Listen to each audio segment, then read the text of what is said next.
This is basically a pyramid model you look at, then you do a final exam. IELTS doesn't have a curriculum. It can come from anything, anywhere, newspaper, it could have come from any books, history, it could be from anywhere because it doesn't have a curriculum. So that's a very, very difficult challenge. Number two is, we don't know the marking criteria. It's very difficult for someone to achieve high standard in both method. Some of us are very quick in spontaneous questions like MCQs. Some of us are very good in writing. Now you need to achieve both. Now this is not curriculum, this is a technique. How can you achieve the technique? Practice. And that's why I have developed this. I am the first one who developed this kind of a center in Dhaka. So we can accommodate 250 plus students in one day, so that you practice. Listening, I used to speak to students who used to tell me that they're very scared of the headphone. I said, why? So I don't know. I have a tech problem. Tech problem? What is it? I said, I just can't take it. I'm not used to. Some has a problem of time constraint that I can't finish it in 25 minutes. That could be a psychological issue. Someone has problem. Some people has a problem with the headphones. They feel kind of like not comfortable. So I set up this so that anytime you can come and practice listening, because this is another very complicated one. So the British Council doesn't use this kind of headphones. They use Bluetooth. That's even more complicated. Sometimes you may miss it.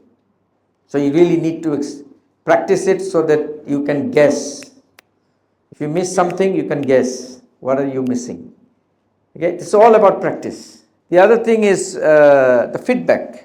Now the marking, we have to explain why you got 2 in reading. I had a client who is a government officer, BCS, and is very confident about English. He said, it's no problem, sir. It's very good. If it is no problem, I've already done the registration. So good, just take a mock test and show me. His score goes like that. 2 in reading, 4 in listening, 5 in writing, 6 in speaking. What does it tell you? This is called inconsistency. Your knowledge is not equally for 4 modules. They are inconsistent in 4 different modules. You will get caught. You know how? Whenever the computer will pick up this kind of inconsistent score, they will block your score. They will think you are copying from someone. It doesn't match. You can't have 2 in reading and 5 in writing. Cannot be. Not possible. That means your knowledge is not consistent. So that will come from your practice again. You have to get the consistency. You cannot have a huge difference. A lot of people come and tell us, here we're doing it online. Yes, we're doing it. We just have some books, we're doing it. Now reading at home and doing online is not going to work for IELTS. I've been doing it for the last 24 years. It's not going to work because we have the statistics. You have to do it physically. Even if we say that there will be no paper-based test, everybody will be moving to computer in some point in time. Still, you have to come and take it. You have to do a practice because you have to know the criteria. You have to know the marking situation. You have to know. You have to face at least few easy questions, few mid-level questions, and few high-level questions. And then you will know. Okay, I am prepared for everything. And then it will be easy for you in the final exam.